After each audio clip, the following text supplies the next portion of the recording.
Kalau kalian cari anak teknik, kami mundur. Kalau kalian cari anak hukum, kami mundur. Kalau kalian cari anak teknik, kami maju melakukan. Assalamualaikum warahmatullahi wabarakatuh. Kami dari kelas C, Manajemen dan Administrasi Logistik kelompok 3 akan memaparkan hasil diskusi kami Dari mata kuliah Desain Produk dan Inovasi Logistik dengan judul Kerusakan Konveyor pada Kegiatan Transshipment Batubara di PT Indo Tambang Raya Megah. Halo, perkenalkan nama saya Rizky Amarifah dengan NIM akhir 097. Halo semuanya, perkenalkan nama saya Fernanda Santoso dengan NIM belakang 110. Halo, perkenalkan nama saya Rupu Latifah dengan NIM akhir 116.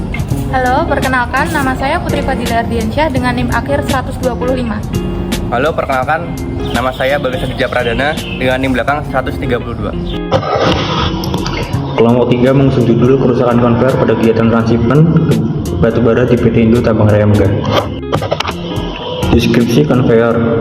Konveyor adalah sebuah alat atau sistem mekanis yang digunakan untuk memindahkan barang atau material dari satu lokasi ke lokasi lain dengan cara menggerakkan barang tersebut secara terus-menerus. Alat ini sering digunakan dalam berbagai industri seperti manufaktur, distribusi, pertambangan, dan logistik untuk memfasilitasi proses produksi, pengangkutan, dan pengemasan. Materi dari deskripsi belt conveyor. Belt conveyor adalah jenis conveyor yang menggunakan sabuk bergerak sebagai media untuk memindahkan barang atau material dari satu lokasi ke lokasi lain. Belt conveyor terbuat dari bahan yang tahan terhadap tekanan dan gesekan seperti karet, plastik, atau bahan lainnya yang cocok untuk aplikasi tertentu.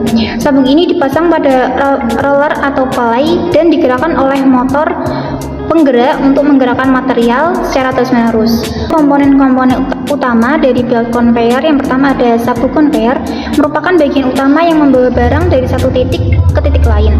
Sabuk ini memiliki konstruksi yang kuat dan fleksibel untuk menahan beban dan tekanan yang diterapkan saat beroperasi berlangsung. Kemudian yang kedua ada rangka conveyor, yaitu struktur penyangga yang menopang sabuk conveyor dan komponen-komponen lainnya. Yang ketiga ada roller atau palai dipasang di rangka conveyor untuk mendukung dan mengarahkan sabuk conveyor. Selanjutnya ada motor penggerak, yaitu sebuah motor yang dipasang pada conveyor untuk memberikan tenaga yang diperlukan untuk menggerakkan sabuk conveyor. Motor ini terhubung dengan sistem pengendalian yang memungkinkan operator mengatur kecepatan dan arah gerakan conveyor. Selanjutnya ada idler, yaitu komponen tambahan yang digunakan untuk menopang dan membentuk sabuk conveyor agar tetap dalam posisi yang benar. Di sini saya akan menjelaskan terkait kekurangan alat conveyor secara umum.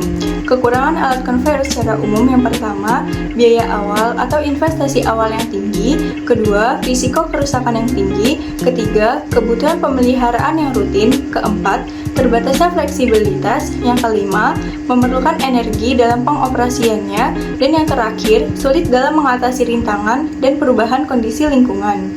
Selanjutnya, saya akan menjelaskan terkait permasalahan alat conveyor pada aktivitas transshipment batubara. Masalah yang terjadi pada kegiatan transshipment batubara mengalami beberapa hambatan. Hal tersebut dikarenakan conveyor sebagai alat angkut batubara mengalami kerusakan pada bagian belt conveyor.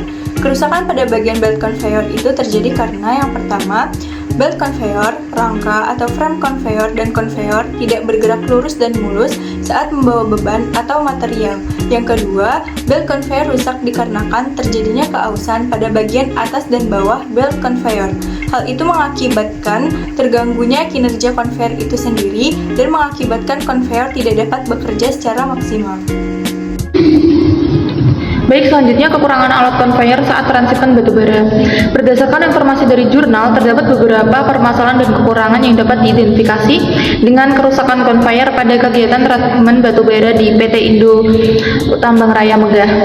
Di antaranya ada 3 kekurangan. Yang pertama, kekurangan dalam pemeliharaan alat tersebut menyebabkan kerusakan yang berdampak pada kelancaran proses transshipment. Selanjutnya, faktor-faktor seperti konstruksi conveyor yang tidak tepat, sistem pendukung yang kurang baik, dan solusi peluncuran yang buruk dapat menjadi penyebab salah satu conveyor tersebut rusak. Yang ketiga, kerusakan conveyor dapat disebabkan oleh resistensi tusukan belt conveyor yang tidak sesuai, pemilihan sistem pendukung yang salah, dan ketinggian yang jauh terlalu tinggi sehingga tidak mampu menyerap energi tumbukan. Selanjutnya saya akan membahas tentang dampak kerusakan konveyor. Dari dampak kerusakan konveyor sendiri dapat menghentikan kegiatan loading di jeti yang berakibat pada gangguan pada proses transhipment batubara. Selanjutnya dampaknya yaitu proses transhipment di Muara Berau dapat terhambat akibat kerusakan konveyor. Yang ketiga itu pihak pembeli atau buyer dapat memberikan demurrage kepada PT Indo Tambang Raya Megah akibat dampak kerusakan konveyor. Baik, selanjutnya saya akan membahas tentang upaya penanganan dampak. Yang pertama, percepatan perbaikan konveyor di jeti TCM untuk meminimalkan gangguan pada kegiatan transhipment. Yang kedua, pengalihan beberapa tongkang yang sudah tiba di area jeti ke area jeti lain untuk menjaga kelancaran proses transhipment. Yang ketiga, penjadwalan ulang kapal agar tidak terjadi penumpukan kapal di Muara Berau. Yang keempat, peningkatan kecepatan pemuatan batubara ke kapal untuk menghindari perpanjangan demurrage yang diberikan oleh pembeli. Lalu ada usulan perbaikan. Yang pertama, kita harus mengetahui jenis kerusakan yang dialami. Dalam hal ini, kerusakan konveyor terjadi karena adanya kerusakan pada bagian valve konveyor. Untuk itu, diperlukan ketelitian dalam penggunaannya. Selain itu, kegiatan berikutnya menggunakan sistem mendukung konveyor yang tepat dan melakukan perbaikan baik mengganti komponen pada konveyor khususnya bel konveyor maupun perbaikan mekanis. Serta perlu dilakukannya pemeliharaan preventif untuk mencegah kerusakan di masa mendatang. Yang kedua, menggunakan sistem pelacakan sensor. Sistem ini menggunakan sensor dan teknologi pemantauan canggih untuk mendeteksi potensi kerusakan pada konveyor. Dengan analisis data yang terus-menerus, sistem ini dapat memberikan peringatan dini kepada operator tentang kemungkinan kerusakan. Sistem ini juga dapat memprediksi waktu optimal untuk perawatan preventif, mengurangi risiko gangguan dalam proses transhipment batubara, dan menghindari kerugian seperti yang disebutkan dalam penelitian. Yang ketiga, apabila alat tersebut sudah benar-benar tidak dapat diperbaiki secara mekanis, maka perlu mengganti alat konveyor secara keseluruhan. Hal tersebut agar aktivitas logistik batubara dapat berjalan dengan lancar kembali.